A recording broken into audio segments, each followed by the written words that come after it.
민주당 속사정도 하나 짚어보겠습니다. 어제 민주당 당직 개편까지 했지만 비명계 불만도 여전하고요. 특히 강성 당원들, 개딸들이 이재명 대표에게도 문자 폭탄을 날리고 있습니다. 오늘 조응천 의원 작심한 듯이 김남국 의원을 겨냥했습니다.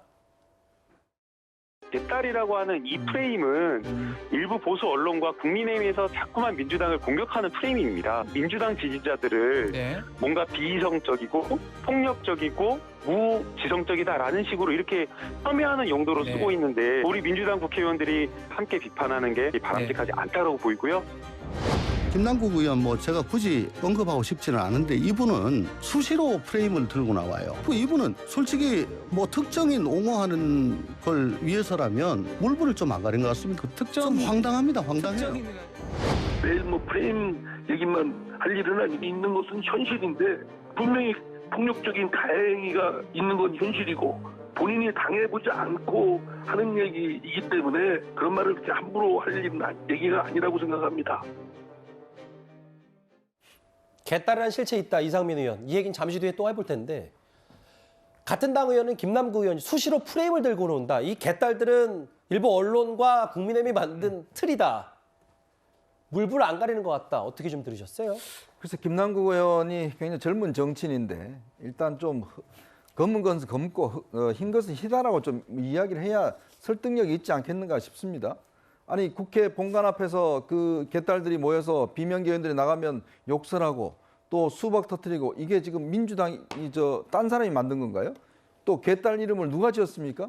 본인들이 지은 거 아니겠습니까? 그리고 또 이재명 대표를 젠파파라 그러고 그거 다 있잖아요. 근데 그게 프레임이라고요? 그게 국민의힘에서 만들었습니까? 그게 지금 저희들이 만들었나요? 다 현실적으로 있는 부분에 대해서 이거를 프레임이라고 이야기를 하니 지금 하도 민주당 분들이 기가 막혀서 저런 이야기를 하는 거 아니겠습니까? 왜냐하면요. 요즘 민주당 비명계 의원들은 국회에 이렇게 나가고 그러면 갑자기 무슨 개딸이라고 지칭되는 분들이 와서 카메라 들이대고 욕설하고 이런 거 하기 때문에 지금 이현욱 의원이나 박용진 의원 사무실에 다 시위 벌이고 있습니다.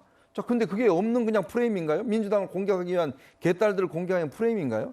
저는 이게 김남국 의원이 그러니까 이 말을 하더라도 좀 사실은 사실대로 이야기를 하고 넘어가야지. 그래야 국민들에게 신뢰가 있는데 너무 이재명 대표를 보호하려다 보니까 그것 자체도 지금 인정하지 않는 좀 이상한 모습으로 가고 있는 것 같습니다. 그게 이제 이재명 대표는 수차례 자제령을 내렸는데 이게 측근인 김남국 의원, 물론 지금 당직은 내려놨습니다만 이거 민주당 공격 위한 프레임이다라고 얘기하면 또다시 개딸들, 강성당원들은 이재명 대표의 저 자제령이 본 뜻이 아니라 김남국 의원의 이 말이 본심인 것 같다라고 생각해서 더더욱 비명계를 공격하는 건 아닌지 이런 생각도 좀 들거든요. 그러니까 일단 저는 이렇게 생각해요. 이재명 대표가 그런 얘기를 하는 것은 당의 화합을 위해서 반드시 필요해서 하는 얘기예요. 저는 그건 진정성이 분명히 있다고 생각해요. 본인도 지금 비판 문자도 받고 이래요. 그러니까 그거 자체는 의심할 여지가 없고 김남국 의원이 얘기한 부분은 저는 개인적으로 이렇게 이해를 해요.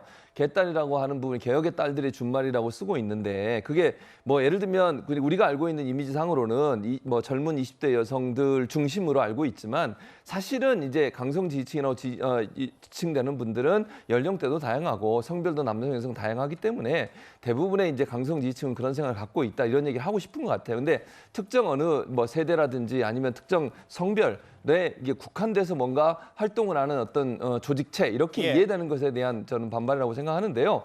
어쨌든 저런 부분에서 대표가 얘기를 했으니까 일단 강성 지지층들도 일정 부분 대표의 요청을 좀 받는 게 필요하다고 생각해요. 왜냐하면 이게 갈등이 자꾸 부추겨지고 드러나고 이런 부분들이 민주당에 별로 도움이 안 된다고 저는 보거든요. 이재명 대표도 그런 생각일 겁니다. 그래서 일부 강성 지지층 입장에서 그런 입장을 내는 걸 막을 수는 없지만 계속적으로 여기에 대한 어떤 그 요청 또는 자제 이런 부분들을 얘기해서 민주당이 하나로 가는 모습으로 가는 것을 만드는 게 필요하다 그렇게 생각합니다. 알겠습니다. 이재명 대표 관련된 사법 리스크 얘기 오늘 수사 속보 관련 법원의 여러 재판 증언 얘기 만나봤고요. 비명계와 친명계 갈등 얘기도 짧게 한번 짚어봤습니다.